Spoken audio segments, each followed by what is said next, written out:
Morning বাঙালি, কেমন আছো সবাই? আশা করছি ভালো আছো। তো আমিও খুব ভালো আছি। এখন বাজে 7:50। এখন থেকে আমি আমার ব্লগটা স্টার্ট করলাম। কি হতে চলেছে আগে আগে দেখো। তাই ক্যা তুতুপাপু জাস্ট বেরিয়ে গেল ভাত খেয়ে। আর তো টিফিন নিচ্ছে না, কারণ ওদের এখন 11:30টায় ছুটি হয়ে যাচ্ছে, সেজন্য এখন আর টিফিন নিচ্ছে না।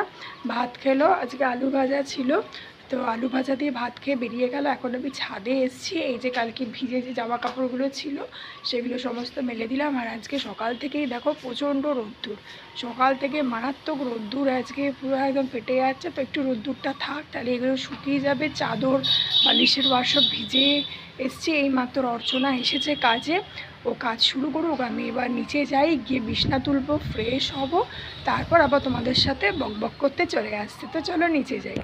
A few moments later. বাজে 1টা, তুতুবাবুর চান হয়ে গেছে, আমি চান করব। আমি জাস্ট চান করতে যাচ্ছি। আজকে সেই এরকম হাত দিলেই চেঞ্জ হয়ে যায় না, সেই জিনিসটা আজকে করছি, ঠিক আছে? এখন এই অবস্থায় আছি, চান করে এসে দেখবে চেঞ্জ হয়ে যাবে নিমেষের মধ্যে। চলো চানটা করে আসি। চান হয়ে গেল নিমেষের মধ্যে, টুস্কি বাজিয়ে চান হয়ে গেল। চান হয়ে গেছে, তুতুবাবুকে খেতে দিয়ে চলে এলাম। এবার পুকু চান করছে, তারপরে আমরা খেয়ে নেবো। আজকে লাঞ্চ কী হয়েছে চলো দেখাই, আজকে লাঞ্চ কী হয়েছে। আর ঠাকুরকেও জল একটুখানি দিয়ে দিলাম। চলো আজকে লাঞ্চটা কী হয়েছে তোমাদের সাথে শেয়ার করি।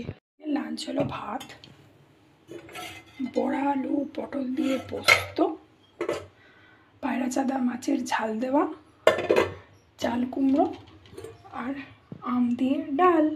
এই দিয়ে চলো তাড়াতাড়ি ফটাসে লাঞ্চটা করে নিই। আর হ্যাঁ, আমার কচু ভাতে।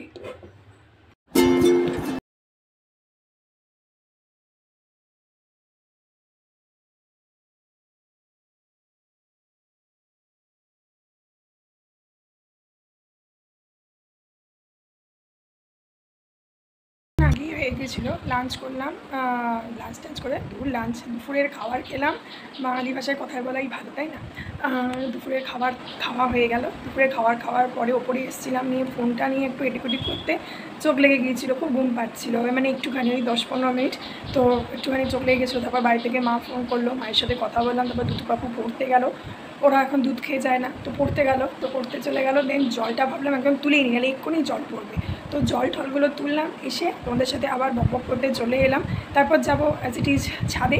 আজকে একটু বেরোনোর প্ল্যান আছে, কারণ কালকে কী যে বলি না মাঝে মাঝে, কালকে গণেশ চতুর্থী, তো তার জন্য একটুখানি লাড্ডু আর মোদক যদি পাই, আর একটুখানি মালা যদি পাই, তো আমাকে না দুদিকে যেতে হবে। মানে মিঠাপুকুরে যে মিষ্টি দোকানটা তোমাদের সেদিনকে দেখালাম, ওখানে মোদক পাওয়া যাবে।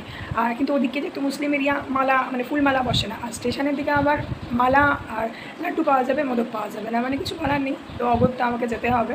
তো বেরোবো ওই 6টা 5-10 বেরোবো, বেরিয়ে ওই জিনিসগুলো কিনে নেবো। আর দুধ কিনতে হবে আমার, কিনে নিয়ে বাড়ি চলে আসবো। তো চলো এবার একটু ছাদে যাওয়া যাক।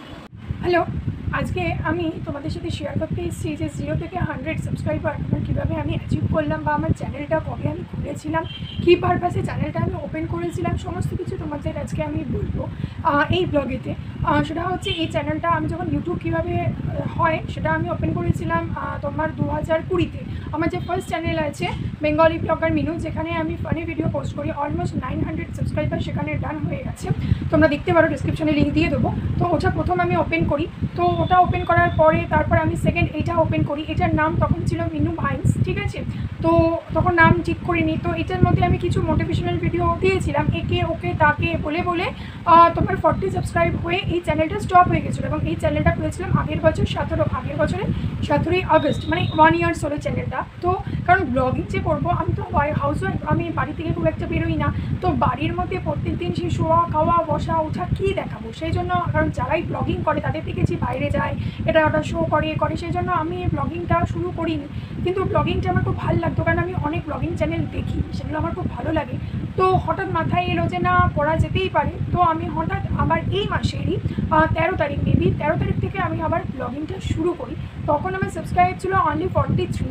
তো ব্লগিং করা থেকে শুরু করে মানে এই কিছুদিনের মধ্যে আমার সাবস্ক্রাইব হয়ে যায় এখন 102। তোমাদের সাপোর্ট ছাড়া এটা সত্যি পসিবল হতো না। এই জার্নিটা সত্যি খুব স্ট্রাগলের জার্নি ছিল, কারণ মাঝখানে সাবস্ক্রাইব কমেও গিয়েছিলো, কোনো সময় বেড়ে যায়, কোনো সময় সাবস্ক্রাইব কমে যায়। কমে গেলে মনটা সত্যি খুব খারাপ লাগে যে হ্যাঁ সাবস্ক্রাইব কেন কমে যাচ্ছে।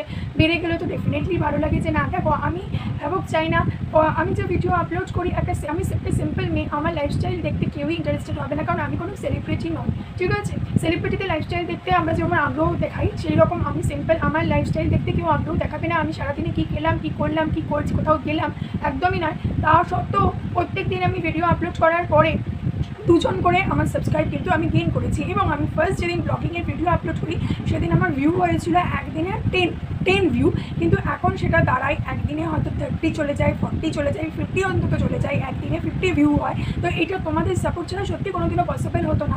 তো এটুকুনি আমি বলছি যে তোমরা আমাকে সাপোর্ট করে দেখো, আশা করছি নিরাশপূর্ণ হবে না, কারণ আমি আরও দিন আরও সুন্দর সুন্দর ডেলি ব্লগ আনার চেষ্টা করছি, যেটুকুনি আমার পক্ষে পসিবল। আমার বাচ্চারাও আমার ব্লগে থাকে, ওদের অ্যাক্টিভিটিও আমি শেয়ার করি, বা আমি কোথাও গেলে সেটাও তোমাদের শেয়ার করি, আমি কী করছি, কোনো অকেশান যেমন নেক্সট গণেশ চতুর্থী সেটাও আমি তোমাদের শেয়ার করব। তো সমস্ত কিছুই তোমাদের সাথে শেয়ার করবো, বিকজ তোমরা সিম্পল লাইফস্টাইল মেনুর ফ্যামিলি মেম্বার।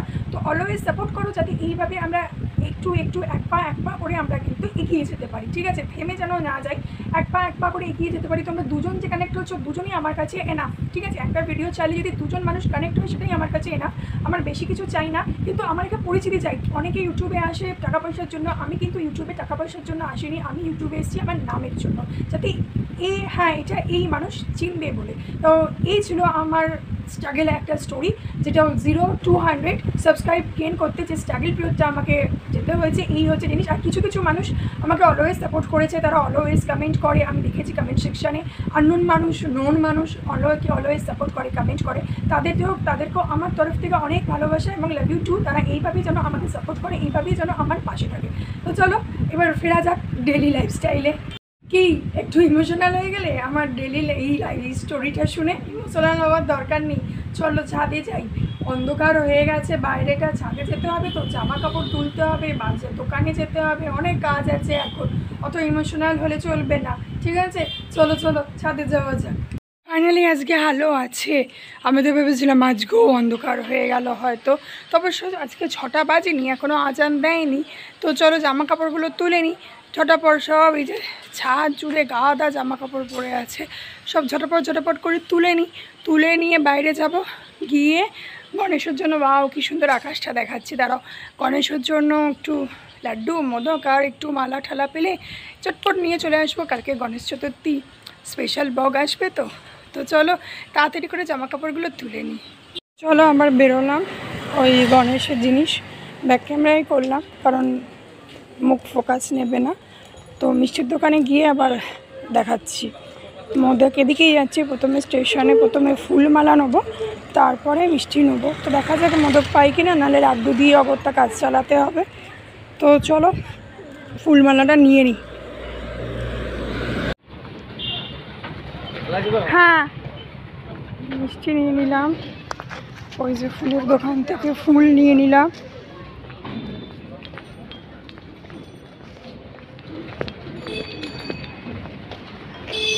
এই দোকানটা থেকে ধূপ মোমবাতি এটা ওটা নিলাম। চলো এখন বাড়ি যাই, বাড়ি গিয়ে দেখাচ্ছি যে কী নিয়েছি, ঠিক আছে। অনেক কিছুই নেওয়া হলো, টুকটুক করে লাড্ডু নিলাম, মোদক পেলাম না। তো চলো বাড়ি গিয়ে দেখাচ্ছি কী নিলাম। এই দেখো, এটা আমাদের দুর্গা দালান তৈরি হচ্ছে, এখানে দুর্গা ঠাকুরও তৈরি হচ্ছে, আর এই হচ্ছে দুর্গা দালান। একদিন আলোতে দেখাবো, এটা নতুন এবছর তৈরি হচ্ছে, দুর্গা ঠাকুরও তৈরি হচ্ছে। তারা আরও কাছ থেকে দেখাচ্ছি, দেখো দুর্গা ঠাকুর তৈরি হচ্ছে, ভীষণ সুন্দর।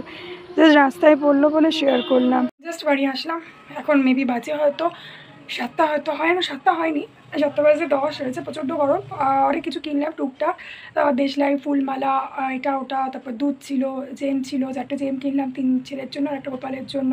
তারপর কি কিনলাম দাঁড়াও দেখাচ্ছি, এই যে যেটুকুনি পেরেছি ফুলমালা কিনলাম, ধূপ, দেশলাই, তারপর লাড্ডু। ট্যালেন্টের জায়গা, তো ট্যালেন্টের জায়গায় মোদক পাওয়া যায় না, তো সেজন্য মোদক পাইনি, লাড্ডুই নিয়ে এসেছি, কারণ গণেশের তো ওটাই পছন্দ। আর তোমার হয়ে গেছে, এবার তোমার ফ্রেশ হয়ে যাবো, ফ্রেশ হয়ে গিয়ে ওদের ডিম পাউরুটি করে দিতে হবে। তো চলো সেটা করে দিই, আর সাথে থাকো। থাকো আরও কী কী হতে চলেছে কে জানি, আমি নিজেও জানি না যে ব্লগে কী কী হতে চলেছে। তো চলো ফ্রেশ হয়ে নিই, প্রচণ্ড গরম লাগছে, ঠাকুরের লাইটও দেখো জ্বালিয়ে দিয়েছে, এই যে দুটো লাইটই মোটামুটি জ্বলছে। ওই জায়গাটা আবার পরিষ্কার করতে হবে, কারণ ওইখানটা তোমার বসাবো, কী বলে গণেশ ঠাকুরকে বসাবো ওইখানে, তো জায়গাটাও আমাকে পরিষ্কার করতে হবে, ওগুলো পরে করবো। তো আগে এগুলো সমস্ত মিটিয়ে নিই, তারপর ওই জিনিসগুলো করে নেবো। কালকে সকালে চান টান করে ঠাকুরের জায়গাটা পরিষ্কার করে গণেশ ঠাকুরকে উপর থেকে নিচে নামিয়ে দেবো। তো চলো ফ্রেশ হয়ে নিয়ে আমাদের যা জায়গা গন্তব্যস্থল রান্নাঘরে প্রবেশ করবো।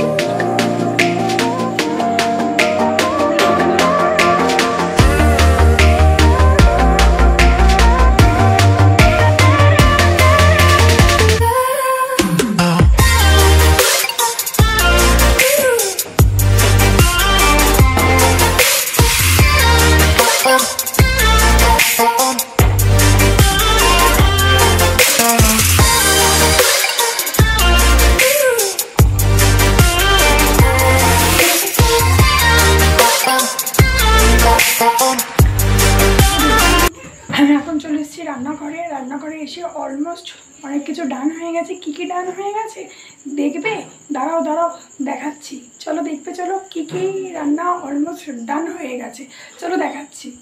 কফি হয়ে গেছে, ডিম পাউরুটি করে ওদের দিয়ে দিয়েছি, ওরা অলরেডি খেয়ে নিয়েছে। আলু পেঁয়াজের তরকারি করা হয়ে গেছে, এখন দিয়েছি দুধ চাল, খানিকটা আটা মাখা আছে, কতটা কি হয় দেখে খানিকটা মাখতে হবে।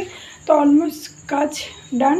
এখন মেবি 7:30 বাজে, তার মধ্যে অনেকটা। এবার এই কফিটা খাবো, খেয়ে কাজে লেগে পড়বো।